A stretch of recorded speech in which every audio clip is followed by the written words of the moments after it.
Eu vou ter que falar dessa arbitragem ridícula de ontem no Maracanã mais uma vez.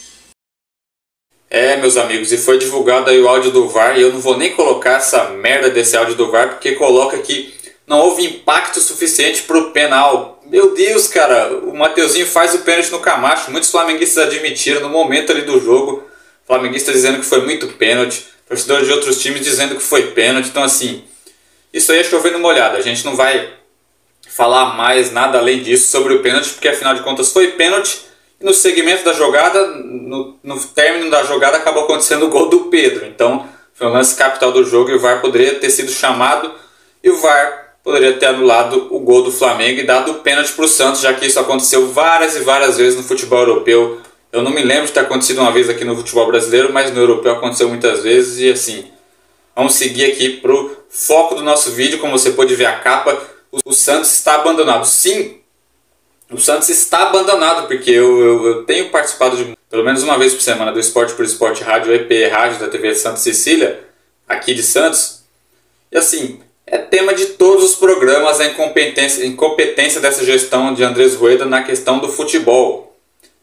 Assim, não tem como, cara. Tá indefensável a cada semana, a cada dia que passa, a cada hora que passa, a cada minuto que passa, a cada segundo que passa. É muita incompetência. O Santos não tem diretor de futebol, o Santos não tem executivo de futebol. O representante do Santos no Maracanã ontem foi o gerente de logística. Então assim, como o Santos vai ter força em bastidor na CBF, como o Santos vai querer, depois que é prejudicado, mandar cartinha para a CBF, achar que vai resolver alguma coisa, mandar cartinha para a CBF, já mandou várias, está insatisfeito que não vai aceitar. Como não vai aceitar acontecer mais vezes? Está acontecendo mais vezes e está aceitando, pô. O Rueda em casa, o Santos do Maracanã. Onde fica a sede da CBF? Fica no Rio de Janeiro, certo? E cadê um representante com pulso lá do Santos para poder ter força nos bastidores? Na Vila Belmiro aconteceu no último sábado. O Alessandro é um dos caras ali que trabalha no Corinthians. Foi esse cara no intervalo, acabou ganhando no grito. O Santos foi prejudicado mais uma vez pela arbitragem, pelo terceiro jogo consecutivo aí, Bragantino, Corinthians e Flamengo aí. O Santos foi mais uma vez prejudicado demais pela arbitragem. E ontem dá para afirmar que foi um roubo mesmo, cara. Foi um roubo, um assalto à mão armada, porque foi um pênalti claríssimo. E no término da jogada acontece gol do Flamengo, gol do Pedro. E no áudio do VAR que foi divulgado hoje. Aliás, o áudio do VAR é sempre divulgado no fim das rodadas e foi divulgado antes do término dessa rodada, né? Alguém pode explicar por que isso aconteceu? Porque tá na cara o porquê, né? Tá na cara o porquê. E os árbitros foram afastados, né, do VAR e de campo aí. Fui vendo o Fabiano Fará, que tem um canal que fala sobre o Santos também. O árbitro de ontem havia apitado um jogo apenas de Campeonato Brasileiro Série A. Paranaense ele. De Campeonato Paranaense apenas 10 jogos em sua carreira. Ou seja, coloca um árbitro desse em um jogo contra o Flamengo no Maracanã.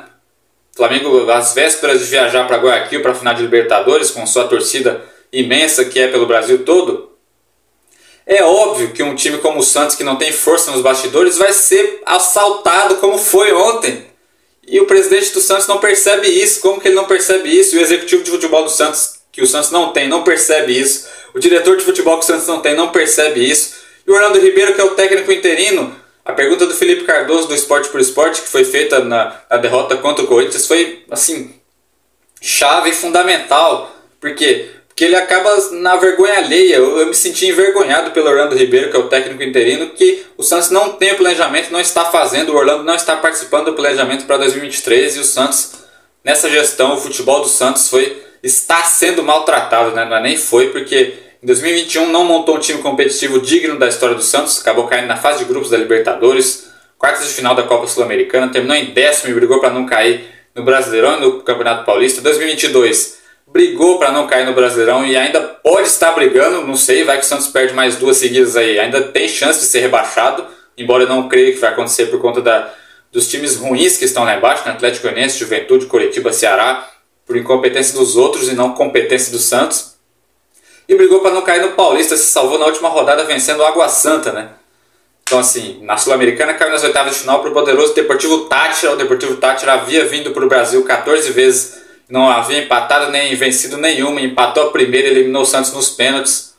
E assim, 2023 promete ser mais um ano de um time não digno na história do Santos Futebol Clube, um time não competitivo e que promete ser um ano ainda mais pior, porque quem está subindo, Cruzeiro, Grêmio, Vasco e Bahia provavelmente, quem está caindo é um Juventude, é um Atlético Goianiense, é um Cuiabá, um Ceará ou um Coritiba, e esses três times, principalmente Cruzeiro, Vasco e Grêmio, fortalecidos, porque o Cruzeiro de 3 anos atrás não incomodaria ninguém.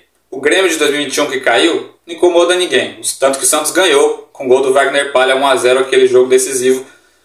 E o Vasco de 2, 3 anos atrás não incomodaria ninguém. Vamos ver o Vasco a partir dessa 777, essa SAF, como vai ser o Vasco.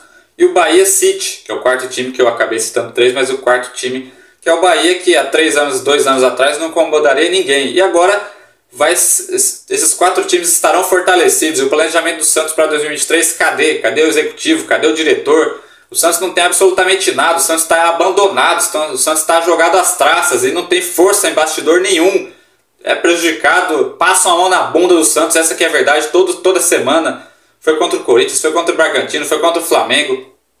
Contra o Internacional lá atrás, na Vila Belmiro, 1-1, aquele gol do Bauerman que anula, que eu estava presente, estava na Vila Belmiro, acompanhei aquele jogo. Ou seja, passam a mão na bunda do Santos todo dia, toda rodada aí. E o Santos não tem presidente, não tem executivo, não tem ninguém, não tem um representante com pulso firme para que isso mude, cara. Isso aí é inacreditável, isso aí foge de todos os padrões. Então assim, o Santos foi roubado ontem, a culpa é da arbitragem sim.